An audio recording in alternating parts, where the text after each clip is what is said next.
Hey, welcome to the Baseline Facetime Podcast. We've got a lot of good content for you today. So stay tuned and go ahead and hit on that subscribe button for me. And without further ado, let's hear the boys do what they do.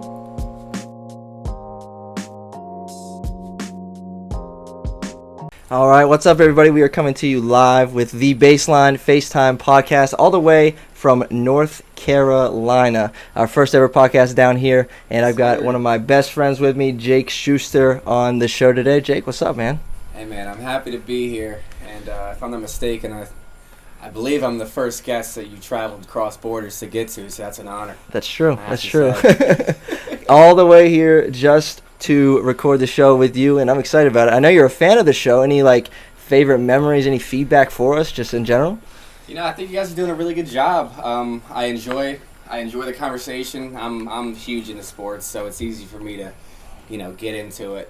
So, I mean, just keep doing what you're doing, man. I thoroughly have enjoyed every episode, for sure. I appreciate it. Well, I know we are glad to have you, and Manny's glad. He'll definitely check this out later. And excited. So we're coming live. What day is it? Thursday night, the 27th.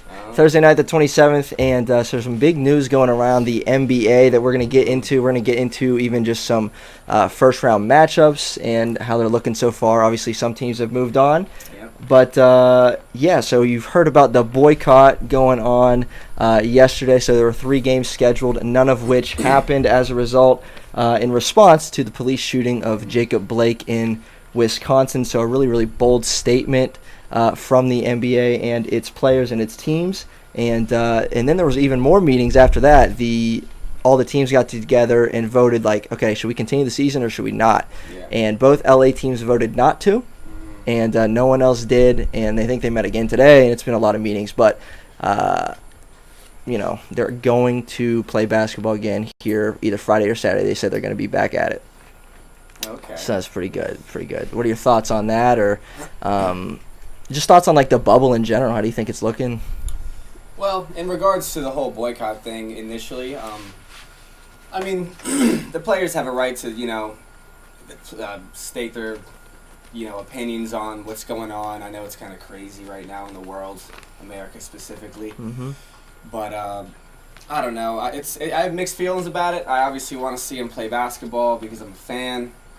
But I mean, I'm not a politician, and then again, neither are they. Yeah. But I mean, it's a rough time in the country I feel like we're kind of being torn into 2 different teams almost, and we kind of got to just come together as one. That's my main thought is that we need to realize that we're all on the same team here, and it comes down to it. We're all humans. I like that. I think, a big thing with what the NBA is doing is they're obviously very indecisive about it. If they're having meetings whether or not to continue the season or, the Orlando Magic were on the floor yesterday ready to face the Milwaukee Bucks, and Milwaukee didn't come out, and the buzzer rang, and there was, ready to tip off, and they weren't out there. And so a lot of just, indecision going on, a lot of just uncertainty around the league, around our country, obviously, too. So excited that they're going to and have decided to, push forward playing basketball. But what we're going to do now, we're just going to get into some of these matchups in the first round and just talk about it, get your feedback on it, and what games you've been watching, what you've been, looking out for. So our last podcast, our last show, episode 14, this is episode 15. Episode 14, we talked about a little preview of the each conference, and I'm actually pretty happy with some of my predictions and things, so we'll get into that. But we'll start in the West. So the 1 seed Lakers, 8 seed Blazers. Lakers are up 3-1 right now. Blazers won game 1 of that. What's your take on that? I know how you feel about LeBron a little bit. What's your take on that and Dame Dollar? Well, obviously I was super pumped that the Blazers stole game 1. Dame's been going off, at least early on, and I just think they need some more help from their role players. I mean, they obviously need 45 plus from Dame if they're gonna win or take the series every night. I think they really need Dame to average 45 for the rest of the games if they're gonna have a chance. Because, I mean, for the Lakers, LeBron's gonna do his thing, and for them, I think it's just a matter of if AD is gonna show up or not. Because they have that advantage if he's playing ball like he can, because obviously they're missing some bigs, and then they have Nurkic down there who's he's okay. I don't think he's too solid, but I mean he's a good role player for their team. Mm-hmm. But with a big like that, they're not gonna contend for the title. I don't think. Yeah. Yeah, I think, AD is a huge swing in that series. Huge question mark, yeah. Huge question mark, huh? Mm-hmm. I don't even know if you can necessarily put superstar on him if he's going to show up and put 35, 40 up and then 10 the next night. 10, yeah. The inconsistency with AD is a big thing. Yeah. And I like AD a lot. Yeah. I really love him. I think he's my favorite player in the Lakers, just about. Well, the one thing I think, and Manny and I had talked about on a previous show, was, if the Lakers end up winning the finals, who's going to get the MVP? I mean, obviously we don't know that yet, but AD could very well win the series MVP, and that could put a damper on LeBron. Just a little bit. LeBron could go out there and average, 25, 8 and 8, and not win the MVP, and people are going to bash him for it. Yeah, I mean, I think a lot of the whole bashing of LeBron just stems from people trying to compare him to Jordan. Mm-hmm. And it's two different eras, two different positions. I get LeBron's he's kind of like a utility belt position. He's playing the point more so nowadays. Mm-hmm. But I don't know. I just think people should kind of stop putting that on him. I don't think he's gonna be considered the GOAT ever. Yeah. I think he's done his thing. I think he's probably locked up the number 2 or 3 spot right now. And I'm not trying to be disrespectful with 3, but will happen. Yeah. And that's another thing is that was a whole different league as well. But you put Jordan in this league now, he's taking more shots. Yeah. I think a couple more rings for LeBron makes it obviously a little more interesting. Definitely cements him in the 2 spot. A couple more rings, for sure. Yeah, time's running out. It is running out, but he's got as good a chance as anybody this year. He does. We'll see what happens in that series looking like. And, Lillard's not going to play. He just left the bubble. Because he's had injuries. And, I saw a picture on Instagram, him and his son for the first time in, a couple Dame months. Left the bubble? Yeah, he has a finger injury, a knee or something. I don't even know. But, they're in trouble for sure. Okay, well, the Lakers take the series. Yeah, exactly. You heard it here first. Exactly. And then they will potentially be matched up with either the Thunder or the Rockets. And so the Rockets won the first 2 in that series. Thunder won the last 2, and it's tied at 2. Yeah. What's your take on those teams? Well, I've always loved the Thunder, but that was mostly stemming from Russ West, Mr. Triple-Double himself. And I think speaking of him, I think it's a matter of just getting him on the floor. And I seriously think that as soon as Westbrook comes onto the floor, the Rockets are going to take the series. He's such an instrumental piece to that puzzle. He can give you 30, 10, and 10 any given night, even more so. So Harden's great. He is, but I don't really like to see people score that way, with just getting fouled on 3-pointers, having 20 free throws a game. And traveling on the way to it. Yeah, and taking 17 threes. Yeah. It's not really my style. I don't really like to watch it as much. He's great. The highlights are wonderful because, he's a baller. Yeah. He's going to get in and do his thing. But I just don't think that he should – I don't think he can be – doing what he's doing every night, and then they're because they just play iso ball with him, and I don't think that's going to win you something either. Yeah, you need another dominant player like Westbrook on the floor that's going to spread the ball out. I know, and Harden, he's a passer as well. Don't get me wrong, but I think when it comes down to who's going to facilitate more, I think that'd be Westbrook. Yeah, and the Rockets play so small. If they were to potentially meet the Lakers play AD at the 4, who is bigger and faster and stronger than anyone on the Rockets, and then they still have McGee or whoever else at the 5. That is going to be an issue for the Rockets to defend. Granted, the Lakers aren't the best at defending guards, and that's obviously the strength of the Rockets, but I would love to see that matchup more so than the Thunder and the Lakers. Me too. I want to see the Rockets and see what they can do. Just because it would be so intriguing, because they got P.J. Tucker, who's 6'7", playing center. It's nuts. And so I think that'll be a potentially good matchup. The one matchup that I am happy about so far, I'm not a Jazz fan by any means, but I picked them to win the series against the Nuggets. They're up 3-2 right now. And that matchup between Mitchell and Murray has been incredible. It's been wonderful. From the jump. Dude, Donovan Mitchell is playing at such a rate for such a young age. Want to hear a cool little fact? I do. He's one of 3 players to ever score 50 points in 2 different games in the same series, and the other 2 people are Michael Jordan and Wilt Chamberlain. It's pretty elite company. If you ask me. Pretty elite company. And here's another stat for it. I'm just going to throw it out there. The only player to do that in multiple series, the GOAT himself, Michael Jordan. We'll see if he can get it done. Hey. See if he can match that. Yeah, he's been unbelievable. He's playing so well. You know, and then I remember after game 1, they went back and forth. They went to overtime, Murray and Mitchell, and then Murray ran into Mitchell just in the bubble, like on his phone, sitting at the dinner table. It's just so funny to see how there's like a big AAU tournament. You know, I know you've been to some tournaments and played, and you know things like that. It's crazy to see the NBA on that kind of scale and in that setting. So we'll see who takes that series. It's gonna be interesting. I think that series comes down to whether or not Murray's shooting well. Yeah. I think they'll lose the game more so if Murray's having a bad night. What's the big's name? I'm blanking. Jokic. I mean, he's gonna go in. The Joker's gonna do his thing every night. Yeah. He's a specimen himself. You know what I mean? Like, people don't realize how great he is. Yep. He's got such vision, and he's quicker than people realize too for being like 7 foot. Yeah. But like I said, I think the swing is definitely going to be Jamal Murray, and whether he's having a game like he did in game 4?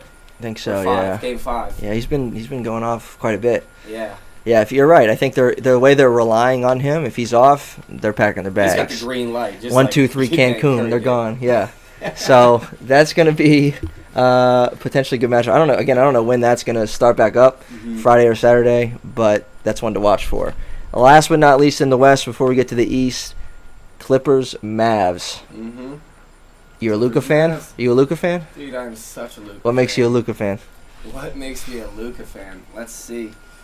Well, first off, I love that he started off overseas just dominating the EuroLeague, and I'm pretty sure he won the championship over there. Yeah. Won the MVP. Like, he's just an absolute force of nature. He actually said it's easier to score in America than it is in Europe. I don't know if you heard that. I didn't hear that, no. Yeah, that's what he said. That's hilarious. But he's just great all around, man. He's got a good attitude. He looks out for his teammates. I saw him when he was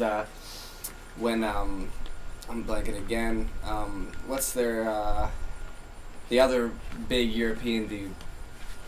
Oh, Porzingis. Yeah, Porzingis. I don't have names in front of me. I haven't thought about this, but yeah, like the way he kind of had his back in the other game, and you know he's a good teammate. I feel that just from looking at him, he seems like he's got a great attitude, and I mean this guy's doing stuff that we haven't seen in this league this early. You know, we've seen LeBron do this in his like later, I mean not necessarily later, but you know later on down the road. Yeah. But he's doing this in his second season, and he put up. He's 42, like 21, yeah. Like 42-8 and something in his first playoff game ever. Yep. And then I guess it was the last game, or maybe the game before, where he had the monster triple-double, 43, 17, 13, and a step-back 3 for the win. And they were losing in that game. I didn't watch that live, and like I got a notification on my phone. I was all right. I initially thought, okay, he probably hit a 3 when it was tied. Yeah. But it's another thing to hit a game-winning shot when you're down, and you have potential to go down like 3-1. Like that's a big deal. That's a great point, because I was going to bring that up as well. It's much more pressure if you guys are going to lose if you miss the shot rather than go to overtime, quadruple overtime to win. Yeah. But yeah, And I think that's been a great series. I think that series comes down to the Mavs defense, and let's get Paul George back into the mix, shooting well again. I mean, as soon as he starts shooting over 40%, I think they're gonna. I think they could beat the Mavs by like 15 points if Paul George is having a really good game. Because I mean, they're my title pick. Yeah. Yep. The Clippers. Yeah, they are. Really. Yep. I'm honestly right there with you. I mean, that's when they have so much potential. That's the thing. They have a lot of potential. They have such a great defense as well when they're locked in. And I mean, Kawhi's like the Rock. He's gonna do his thing. Kawhi's amazing. Play his defense. He's gonna get his buckets. But it just comes down to Paul George, I think, and he's gonna play defense as well. He's an elite defender. I mean, he was on the Pacers when they were playing LeBron in Cleveland back in the day with Granny Danger. Granny Danger, baby. You know? That was the good old days. That was the good old days. And now playoff P is strong. He bounced back a little bit in game 5, but yeah, if they have so much potential, they have such a good defense. They have bench scoring. I think the highest scoring duo off the bench in history in Lou Williams and Montrezl Harrell, and it's up there if not. And Lou Williams is part of all the other ones that are up there in terms of a bench duo because he's amazing. I remember him in Philly. Remember him rapping with Lou who Will? was it? With Meek. We used to listen to that on the bus back in the day. Listen to Lou Williams and Meek Mill spitting in the booth. So, yeah, Bars. good series there. You ready to transition to the East? Anything else on the West? Any other notes? I'd take the Clippers out of the West. Clippers out of the West. There you go. Over the Lakers? Over the Lakers. And how many would you... Okay, let's say Lakers, Rockets meet up next round. How many games is it going? That's a tough one because that series could go two ways. You know, like you said, the Lakers are... I think they're, like, really, like, low tier, like, maybe, like, top, like, bottom 5 in guard defense. Mm-hmm. And, I mean, as you know, Westbrook and Harden are the most explosive duo coming out of the backcourt of any team right now. Yeah, it's Like, dangerous. You know, but I mean, like, and also on the other hand, like we were talking about, I mean, the big situation for the Rockets, they like to play small ball. That's gonna allow them to play fast, but they can't allow. I mean, they're gonna have to. But Yeah, and the Lakers are the exact opposite. Mhm. It's going to Like, it's the be half-court weird. offense. They might have to play some zone and stuff. They're going to have to pull out all the stunts just to try and hang with the Lakers. I think the one benefit for the Lakers in that potential matchup is just the fact that they've already faced a really, really strong backcourt duo Yeah. in Lillard and McCollum. So, yeah, they're different, and, you know, Harden's just a different animal himself, but they've gotten some practice when the two main players on the team are, you know, scoring-wise, are coming from the backcourt. That's So true. that could be a good match. We have a lot of not very close series over in the Eastern Conference. We'll get into those. So the Bucks and Magic. Magic took game one. Bucks have rolled since then, 3-1. Not much to get into there. Heat, Pacers. Miami, little surprise, I think. I picked Miami to win the series, but they have swept the Pacers. I'm a little surprised by that, just with the way the T.J. Warren was giving buckets to everybody and anybody who was in his path, including the Sixers, with a 53-piece coming out the gate. Hurt my heart. What's your thoughts on Jimmy and the Heat? Shoot, man. Can they handle the Bucks? Can they give them a fight? What would that look like? I'm gonna be honest, man. I think they're kind of like my dark horse. They have so much potential, man, and they don't necessarily have to rely on Jimmy doing great. Yeah. They can spread the ball around. Like they have so many good role players, and they rely on each other to win the game. Mm-hmm. And that's I love the way they're playing. They remind me of how the Celtics are playing right now. Sorry to bring that up. Yeah, we'll get there. But but yeah, like they're just playing great team ball, and if you've got a star like Jimmy to guard someone like T.J. Warren or maybe step up to Oladipo when he's healthy, he came back and he looked great, but it's just it was too little, too late. Yeah. But yeah, I think that the Heat could definitely give the Bucks a run for their money, man. I mean, the Bucks have a great squad. I mean, it kind of depends on what Middleton's gonna do in the True. game for them. You know, True. he's kind of streaky. I believe that Bam has had it's not like he shut down Giannis, but he's actually had a good run with Giannis a little bit, and he's probably the best option. Jimmy's a little too small. Yeah. You know, he'll match up with him a little bit, but, you know, Bam's very quick, very big, very strong. Such an athlete. Yeah. Man. I played against him in high school. That's right. I remember. How is that? I'm not gonna front and pretend like I was on the court for too long, but when on my time, he got a few boards over my head. You know, he was only like a sophomore or junior then, I think. Yeah, he was. If So I remember young. right. Yeah. Because we graduated ahead of him. Yeah, he's like a year younger than us. Because he only spent 1 year at Kentucky, and then he went to the league. He's been in the league 2 years now, 3. He was an all-star this year. Crazy. Mm-hmm. He played against an all-star in the NBA. Shout out to Bam Bam, baby. That's awesome. It is awesome. He's a tank, dude. Yeah. I mean, if he can develop a jumper, I mean, shoot, Giannis 2.0. Yeah. You know. Yep. No he's good. disrespect. He's good though. He's good, and he kind of a similar body type. You're saying. Yeah, You know? I've loved watching him progress, man. Yeah. He's fun to watch. Yeah. And then you got Tyler Hero, Kendrick Nunn. Yeah. Kendrick Who's Nunn's that really other good. Goran Dragic? Taller You love guy? him. Oh, Dragic. Dragic? Dragic. Yeah. I don't even know. I never know how to say his name, but I know you love him. I can't say his first name. Gorgon Dragic or something. Yeah. Lefty. Yep. So Yeah, they got a good he's team. Outstanding. He's a good facilitator too. He's Mhm. more of a shooter, but you know he gets it done, driving dish action. I think that what could potentially help Miami in that series with the Bucks is the fact that this is a young team. The only real one with playoff experience is Jimmy, and they just came out and swept the team. Like, everyone's like, oh, how are the Heat going to do in the playoffs? Like, they're a young team. They don't know the playoff atmosphere. They came out and swept the team that many were thinking was kind of a toss-up series. Yeah. So that's a benefit for them, I think. That's a really good point. I wasn't sure how many games it was going to be. I picked the Heat initially, but I did not call a sweep. Yeah. I did not call a sweep. Especially, like you were saying, T.J. Warren. I thought that Jimmy would get the better of him just because I know Jimmy's mentality. You know, T.J. Warren just kind of came out of nowhere doing as good as he was doing. Yeah. And Jimmy's been consistently solid in the league for a while, you know, whether he's playing a role position or being their number one go-to guy. Yeah, that's a good point. I think the other thing, even what you mentioned with it being a team effort with the Heat, I remember watching the very, very end of the closeout game. So Heat are up 3-0. They get a chance to close it out. Jimmy comes in for the post-game interview. It says his stat line. It says 6 points. I'm like, that's their all-star. That's their great player. That's their best player. He gets the interview, and he had 6 points, and he's happy as all get out. He don't care. And they swept the team with their best player. Like, the wall's against their back against the wall. Jimmy goes out and gets 6, and it's more than enough, right? Yeah. So something going on there. Yeah, that is a good sign. So we'll see what happens with them. Could be a good series. The one I'm dreading to talk about now, 76ers and the Celtics. Clean sweep from Boston. Yeah. You said Boston's looking good. I agree. Yeah. They're looking good. I mean, it's the same note, man. They're playing outstanding team ball. You never know who's going to be the leading scorer any given night. Could be Tatum, could be, Jaylen Brown. Yep. There's a lot of guys who go out there to score. Kemba's going to go out there and give it his all every night. I mean, he was their guy in the last couple of games, man. He's been playing really well. He was. That was his first ever playoff series win. Yep. And he spent like 8 years in Charlotte without any, and he took 8 days in the playoffs to win one with the Celtics. Yeah. So, Kemba is looking good. Jason Tatum's unbelievable. And they love him on ESPN, let me tell you. They ride him like no tomorrow. I had to turn off the sound. I was so annoyed. He was very fortunate that Simmons wasn't playing because Simmons was going to be the guy on him. I'm not saying they would have won the series. Sure. Definitely wouldn't have got swept. And I think the key in that series, obviously we can go into a little more detail with this, being a Sixers fan, the key in that series was Game 1. Game 1 was an absolute toss-up.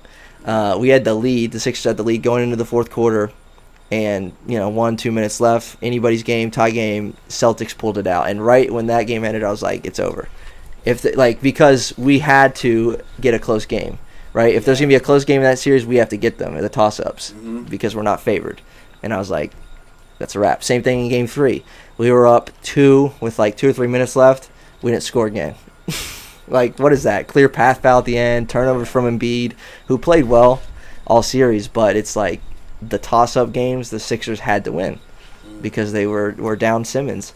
How big of a difference do you think Simmons would have made in that series? What do you think the tally would have been? I mean, Simmons is like the closest thing we've had to like a Magic Johnson style player. I'm not going to try to say he's got the talent just yet, but I mean, just like his size, his pure point guard ability, his lack of shooting, all that stuff. But he's great, man. If I'm going to be honest, I would build a team around him rather than Embiid just because of how Embiid is he's got some attitude problems and he's got injury problems and he's got inconsistency problems. I mean, he'll turn the ball over and then not play defense on the next possession. Oh yeah. He'll get a foul and then he'll pout. I like Embiid a lot. Yeah. And he's like a guy like.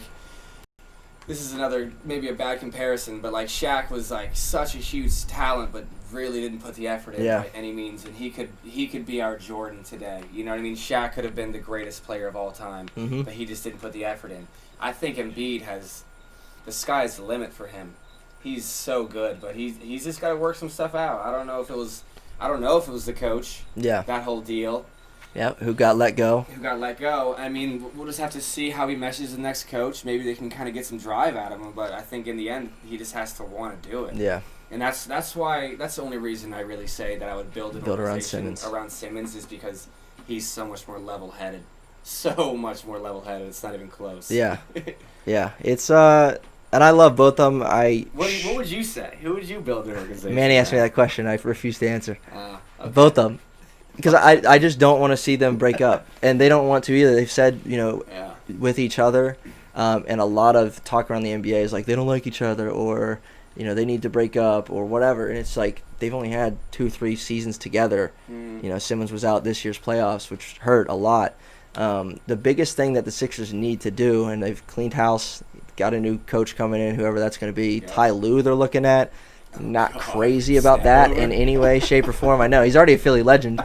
Why not make him the coach? I guess. Yeah, so I'm not crazy about that. I would be upset. I like Brett Brown, but for 7 years, I mean, he was with us through the worst of times. It's true. The worst stretch an NBA team has had in NBA history, and he was there. Yikes. He got us through it. I don't know. And they brought in Al Horford this year, who was a disaster. Hopefully we get rid of him. Yeah. If I'm being honest, like.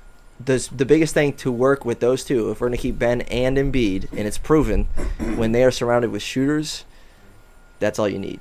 Surround Ben and Embiid with shooters, because that way Ben can do what he wants. He has, the space on the floor, and Embiid's not going to get doubled as much. Yeah, and the ability to kick out. Yeah, the ability to kick out, not to an Al Horford either, because they need shooters. I mean, they had Marco Bellinelli, J.J. Redick, Ilyasova one year. And they were lights out. They won 18 games in a row to end the season a couple years ago. I think another thing to add to that, when you talk about shooters, I think that Embiid needs to kind of embrace his center role more. I know we're in a league. Yeah. I know we're in a league where everyone wants to shoot the ball. Mm-hmm.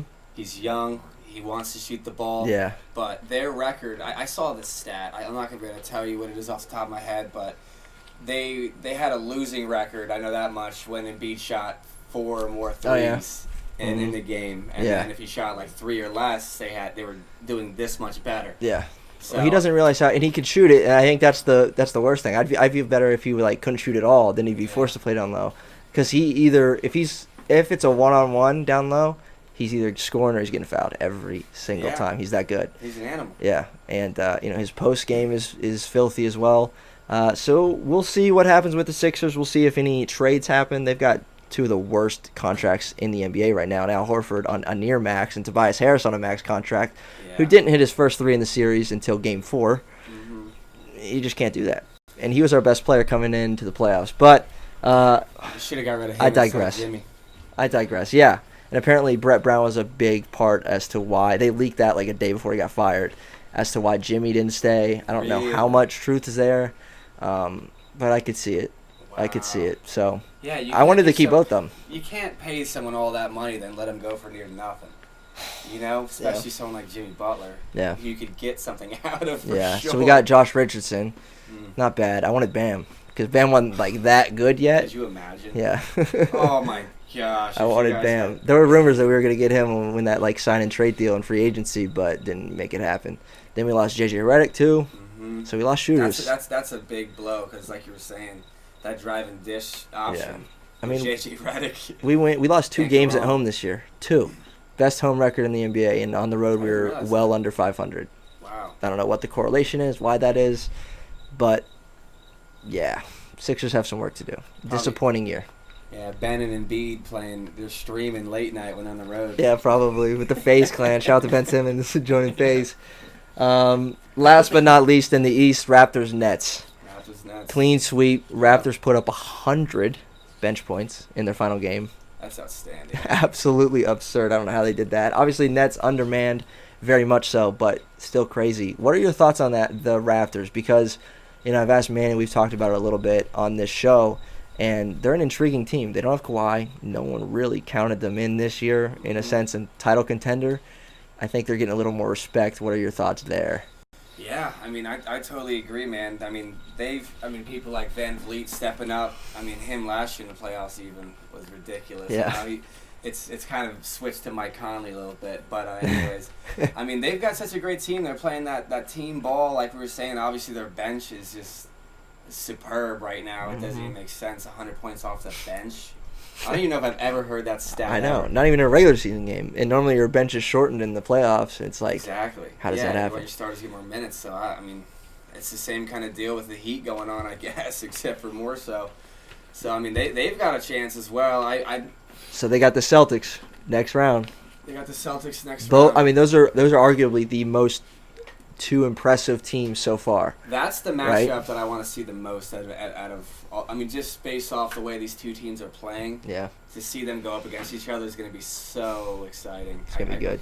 Yeah, I can't wait. Who you got? Put you on the spot. It's tough, man. I know Manny said he said he was taking Took the the Raptors out of the Raptors. East. Yep. I took the Bucks That's out of the honestly East. that's not a bad shout at all. No. You could be the I third think- pick. You could take the Celtics out the East. No, I'm definitely not taking the Celtics out of the East. I think that the Raptors could. I mean, it just depends. I mean, because Siakam's got to go off. He's great. Because they're gonna bring it on the other end. Yep. Man, this could go two ways. Obviously, I just can't think. Of 7 it. games for sure. You think? I don't think it'll be 5. Yeah. Yeah, it'll be. I think it'll be 6 or 7 games for sure. And I'll take the Raptors. Raptors. I take the Raptors. All right. I might regret that, but I'm not a Boston fan. Hey, I'll anyways. definitely be for the Raptors myself. Just saying. Yeah. Both of them are in the Sixers division, but I can't stand the Celtics. Let me tell I you. get it. And they own us lately. More power to them. I just. Not gonna get into it. Not gonna get into it.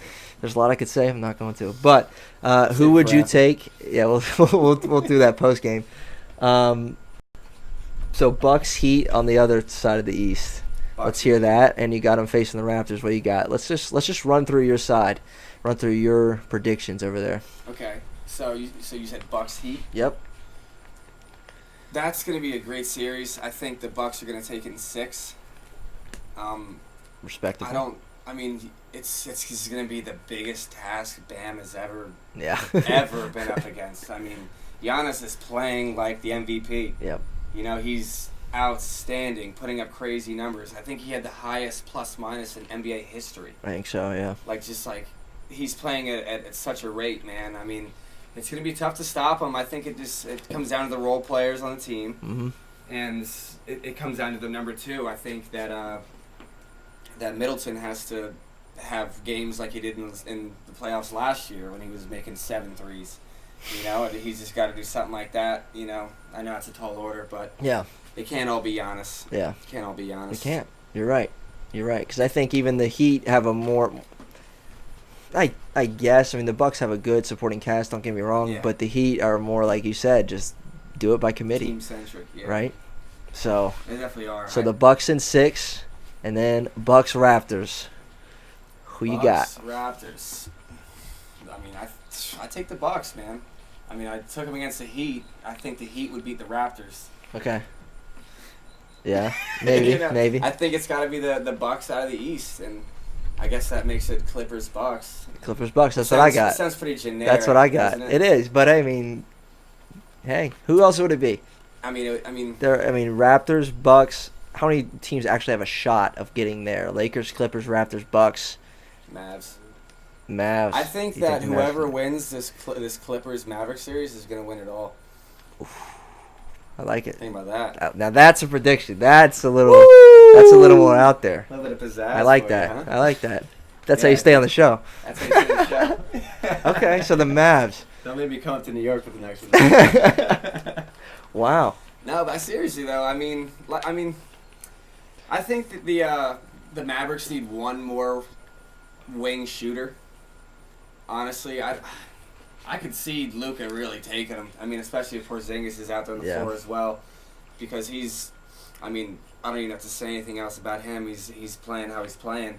He's playing like he's years older than what he is. His court vision is honestly, people don't even understand how He's good amazing. he is. Yeah. Yeah, he's ridiculous. So I honestly believe that whoever comes out of that, unless the Bucks can, pull it off against them, which it's honestly even sounds disrespectful to just straight up say whoever's winning that series because the Bucks are in the East. Yeah. And LA's, still out there, the Lakers that is. Yep. But there's a lot of good teams, and I love that this is neutral playing grounds. I like it too. It's awesome. I like it too. I love that. There's no home court advantage, just the CGI for the fans. That's right. That's People right. tapping away on their. You saw Seth Curry's brother in the crowd. Yeah. Oh, yeah. Seth Curry's bro, man, in the crowd for the game, since he's eating Aisha's cooking. I guess I don't know. I don't know what he's up to. She's chefing it up. He's reading out of Steph's cookbook. Oh gosh. Yeah, interesting. So you got the Clippers over the Bucks, most likely, maybe the Mavs. And that's what I got too. I had Clippers over the Bucks. I just think, again, coming back to the potential of the Clippers. Yeah, That's good right, pick. baby. Great minds think alike. Great minds think alike. Yes, they do. Um, Even down to the shirts. You know the other thing, yeah, we're kind of matching today. Spent the day at the beach. It's cute. The other thing that I think, back to Luka, Yeah. and just how amazing he's been. He's 21, 22. He's one of those guys, and there's very, very, very few guys who have, like, an MVP window of, like, 10-plus years. Like, you could see him getting his first MVP and his last one, like, 10 years apart. I agree. Those are guys like LeBron, Mm-hmm. Giannis, I guess. He's going to get there. Kobe, so just guys that have, like, that longevity. I mean, you Yeah. think about some of our recent MVPs like D. Rose or, like, these other guys, injuries and whatnot, like, it's hampered them. Even KD, like, he's, Russell Westbrook, James Harden. Like, James Harden's not going to get another one 10 years from now. He's going to be 40. Like, they're running out of time, in a sense, for, like, their MVP window. Sure. Luka's got a long, long road ahead of him for potential MVPs in his future, or at least, like, top 5 finishes and stuff. Yeah, man, I'll tell you what. I think this is going to be Luka's league. I think this is going to be Luka's league, man. It's going to be hard to stop him. Yeah. In 3 years, I can only imagine how much he's going to have progressed. Yeah. Who knows? I don't know, man. He could be up there averaging. He could be averaging like 33, 8 and 8. Yeah. Maybe like 8 and 9, 9 and 9. Like, he's got that potential. He does. 10 and 10. I mean, he's really putting up crazy numbers, Yes. man. Like, he's doing it all for that team. He's their utility belt. Yep. It's Did you a see lot what of Mark fun to Cuban watch. said? He was like, in order to keep Luka in Dallas, I'd divorce my wife before I get rid of him. Good for him, man. He said, I'll see you at the lawyer's office. Good for him, yeah. No, that's Good for funny. him. That's funny. Bad for the wife. Anyway, that's kind of our rundown of the Eastern Conference and Western Conference and what we're looking at right now. Some exciting matchups coming up in the playoffs. Excited to hear your thoughts on that. Are happy to hear your thoughts on that and what you think is going to happen. And, anything else you got? I mean, I'm just happy to be here, man. I don't. You guys don't know this, but we're at my Uncle Brent's house right now. He was gracious enough to let us borrow his back porch for an hour. So this is wonderful. I get to see my friend Troy. I haven't seen him in, it's been way too long. Too long. He's up in New York now. He left all us kids back home. But yeah, it's just great to be reunited. It is good. It is good. We'll definitely have you on again, virtually or like this. We'll hit up Uncle Brett again and get on the back porch. Beautiful spot if you're watching. If you're listening, you can't see it. You might want to head over to YouTube and check it out. But beautiful view tonight, and that's a wrap. You're an official baseliner now. Hope you feel good about that. I got shivers. You got shivers. All right, and thanks for being here. We'll see you next time. Peace out.